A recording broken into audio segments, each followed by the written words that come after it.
One day Ivan Karyshev, a famous Russian spiritualist writer, said, "We come to Earth with no memory of our past." He often talked about phenomena that indicate the presence of a spiritual element in a person. Even the most ardent skeptics, who had to witness the afterlife, abandoned their atheistic views. After all, what they had to go through in just a couple of minutes turned out to be enough to understand how insignificant their knowledge is compared to the real essence of life, said Professor and Doctor of Sciences Ivan Karyshev.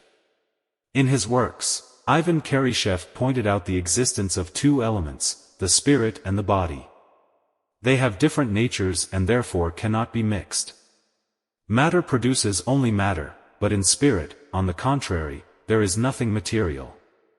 According to Ivan Karyshev, a person more often begins to feel his spiritual element when his mind feels powerless, for example, during illness or when realizing the proximity of his own death.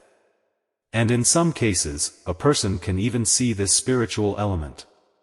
Ivan Karyshev also talked about such phenomena in his writings. Ivan Karyshev drew attention to the fact that all the visions cited by him were certified by official documents, which leaves no doubt about their veracity. Dr. Nikolai Vakulovsky witnessed one of these stories while on night duty at the hospital. "I was just taking a nap when someone knocked on my office door. I opened the door. A paramedic is standing on the threshold. He informs me that one patient is ill and asks me to come to his room." Nikolai Vakulovsky left such an entry in his notebook. The doctor went to the ward. Going up the stairs, he met a patient in a dressing gown. The doctor asked why he was not sleeping. The patient did not answer and went down the stairs. When Nikolai Vakulovsky entered the ward, the paramedic informed him that the patient had already died. The doctor recognized the deceased as the same patient he had encountered a minute earlier on the stairs. Another story was described in the newspaper by an old bachelor, Mr. T. It happened in January 1884. Every day before going to bed, Mr. T went out for a walk. Sometimes his nephew kept him company. One evening, Mr. T was returning home, accompanied by his nephew. Approaching the house, my uncle was surprised to notice that the light was on in his office. Mr. T decided to look through the window to see who was in charge of his office. In the office, Mr. T saw himself at his desk. This vision lasted all of a minute. Then the candles in the study went out. Mr. T was scared by what he saw. He told his nephew that he would spend the night at his house.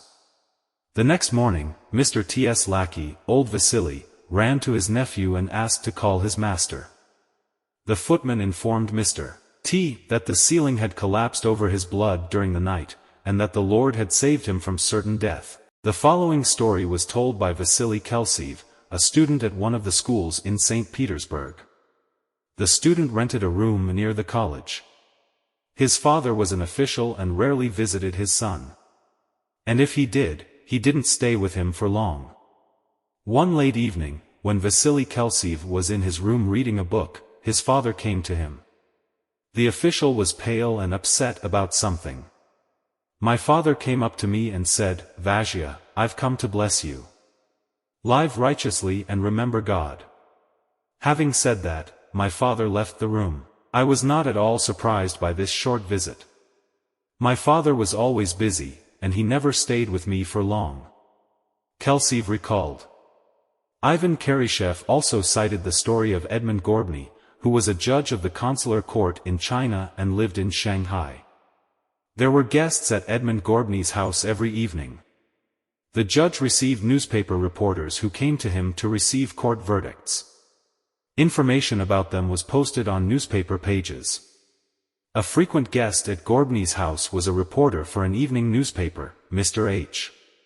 He came to the judge one day later than usual. It was already midnight when Gorbny was awakened by a knock.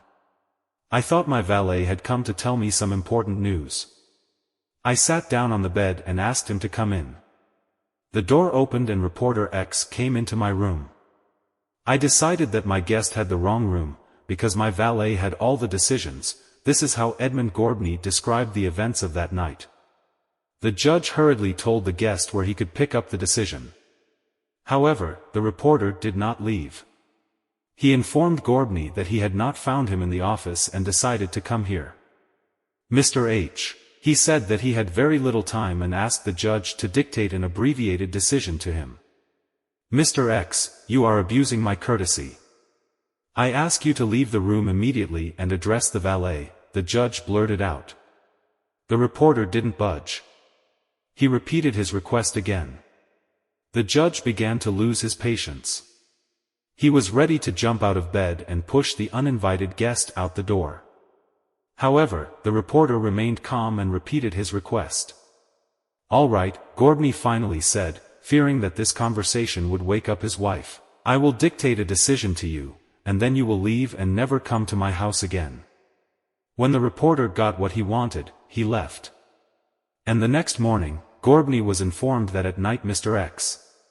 He was found lifeless in his office. The investigation that was conducted after the incident showed that night Mr. H. He did not leave his house and, accordingly, he did not visit the judge. Ivan Karyshev considered all these stories to be proof that our I is not destroyed after death. Our material body, which consists of the same elements as the earth, is given to us so that we can live and act in earthly life. We come to earth with no memory of our past and get so used to our body that we can no longer imagine ourselves without it.